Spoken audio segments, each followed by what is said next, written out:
Few games have the awesomeness, replayability, awesomeness, humor, just general enjoyment, awesomeness as one of my personal favorites, Incan Gold, a relatively simple press your luck game that will have you laughing and cheering and cursing each other every time you play. Awesomeness, awesomeness, awesomeness. Let's take a look at this because you're gonna love it. Awesomeness.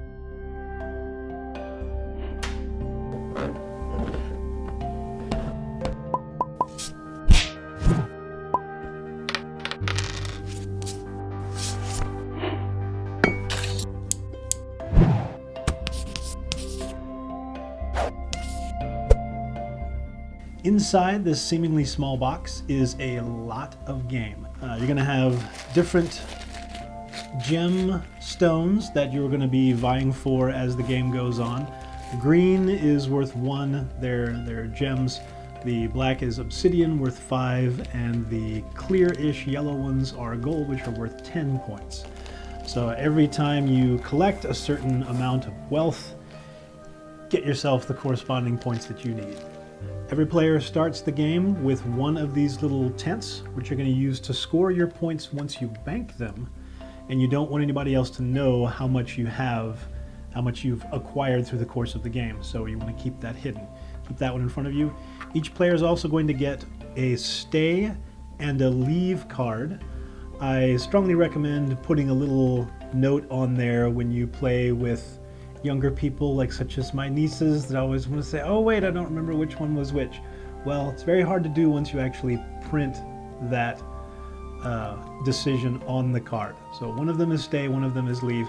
But if you take a look at the actual cards, you know, one of them has the explorer with the pick in his hand, his torch is nice and brightly lit, and he's heading into the temple, so he's obviously ready to go and explore. The other guy, however, his torch is looking more than a little haggard. He's already got a sack full of coins, though, and he's looking out at his little tent, thinking to himself, okay, it's time for me to get out of there. So it does make sense, but then again, it's always a lot easier just to print the thing on there. The rule sheet is rather small. It's not a very complicated game, but it's still a lot of fun. Don't let that fool you. Then you've got your little temple construction cards. Some people play with these, some people don't. I kind of like them, they're kind of fun. You put these out to construct a little temple to let people know what round you're on, because you're going to be going through a temple 5 different times, 5 different paths through this deck, where you're going to be pressing your luck, trying to get things and trying not to have bad things happen to you. Each tunnel that you go through, you're going to add one of these idols into the deck. An idol is a singled valued item worth 10 points in the first 3 tunnels. Then after that, their value increases to 15. The downside is that they can only be collected by one person. We'll get over why that's important once we go through the explanation of the deck. But usually what you start out with is you tuck one of these under each little level that you have here. And then as you go through them, you will turn over that first one. Say we're going through the first tunnel. We're going to take that idol and we're going to tuck that into the deck right there. We're going to shuffle this guy and we're going to start the game because it's cool and we want to start it because it's fun. It's also very important here, when you shuffle, you have to give this to someone and let them cut the deck, because whoever cuts the deck is the person who has cursed it, and that's the person you get to blame for how horrible that particular tunnel goes. Always make sure you do that, because it's funny, that's why. So the way the game is played, you're going to turn over one card at a time, and if there's actually a numerical value on there for a number of treasure that's actually being collected, that's going to be divvied up amongst the number of people that are actually in the game at that time. So if we started with 5 people, each person would get 2 little gems that are going to go in front of your tent, not inside it, because you have not actually made it out of the tunnel yet. But you have the possibility of collecting 2 points. Any remainder that can't be divided up goes on the card. Doink. Then each player gets to decide whether they want to stay in the tunnel and press their luck, or if they want to try to get out. everyone will make this decision in secret, and you'll all reveal at the same time. Anyone that decides to leave is going to be able to bank the points they have into their tent. Also, they will split up anything that happens to be left available in the tunnel as they run out. If I was the only person that left, I would run by and I would snag that one as well. These would go in my tent. I would bank these points. I have no potential of losing them. The downside is that I am out of this tunnel. I don't get to score points on any cards that come up in the future. So let's assume, for the sake of this, that I'm not so silly and I choose to stay on this first round. Me and everyone else decided to stay. We're going to turn over more cards. There are 4 that can't be divided amongst the 5 people that are here, so all that's there will go on the card. And again, we're going to decide whether we want to stay or leave. Now it's a little bit more fortunate if we decide to leave. We might be able to pick up all 5 of these, unless someone else leaves with us at the same time, because you're going to be dividing each and every room that you go through evenly. If 2 people decided to leave right now, they would each get 2 from that room, but nobody would trust the other person to get more out of a single room. They wouldn't let each other grab that one, they would leave it and they would run out. Why is it important to leave? Why wouldn't you just keep pressing your luck and trying to get as much as you possibly can? There are bad things in this deck. If you press your luck a little bit too much and go on, something bad might come up. There are 5 different disasters in this game: snakes, mummies, rock slide, fire, and spiders. If you stay in and keep pressing your luck, more good things might come up for you, which would be really nice if most of the other people have already left. If I'm the only one left in this actual tunnel, I'm picking up 5 just from that one card. 5 for myself. That's not bad. The downside is that there's always the possibility of more bad things happening. If you have 2 of a different type, there's not much to worry about.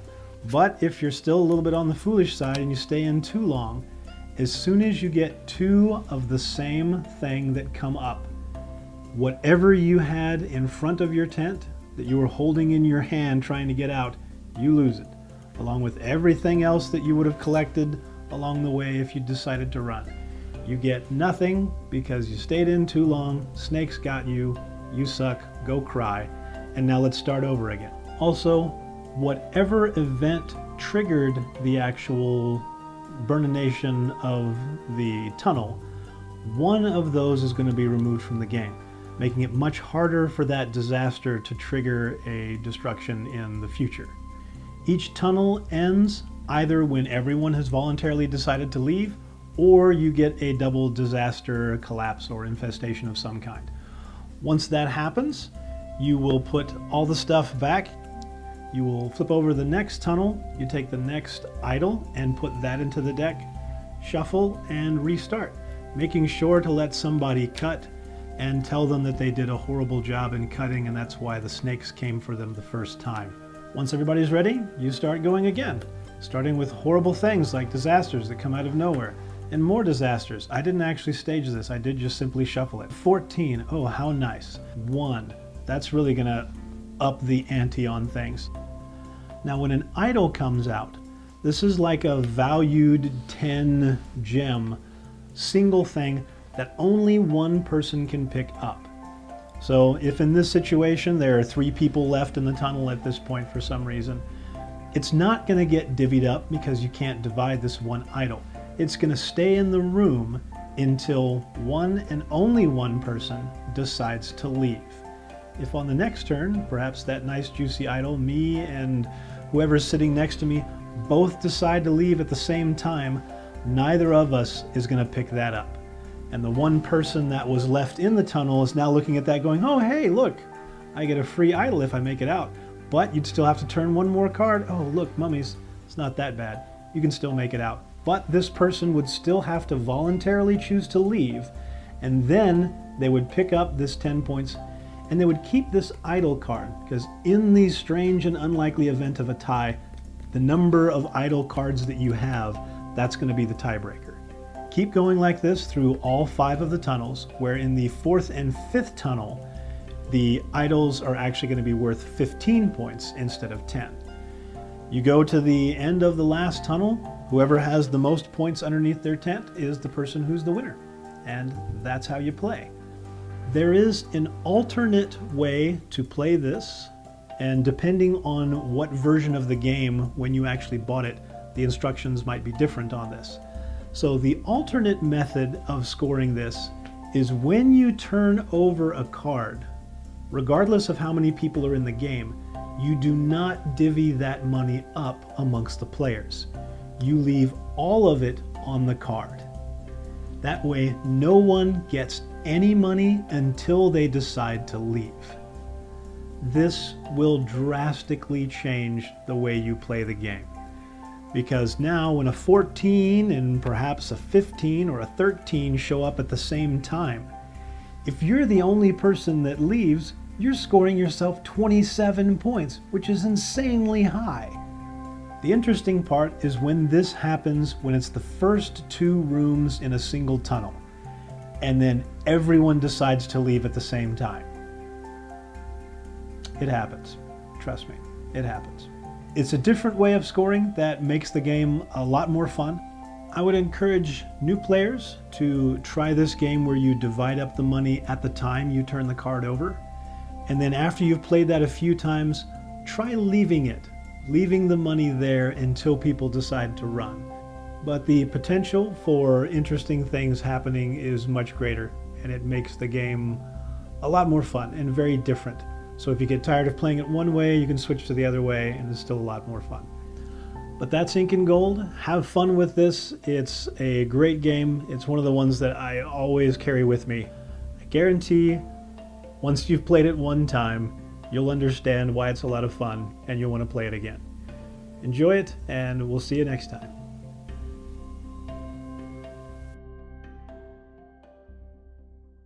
We're going to start the game because it's cool and we want to start it because it's fun. And fun is what this game is about, not displeasure. Those are games for masochists and something, whatever. I don't know.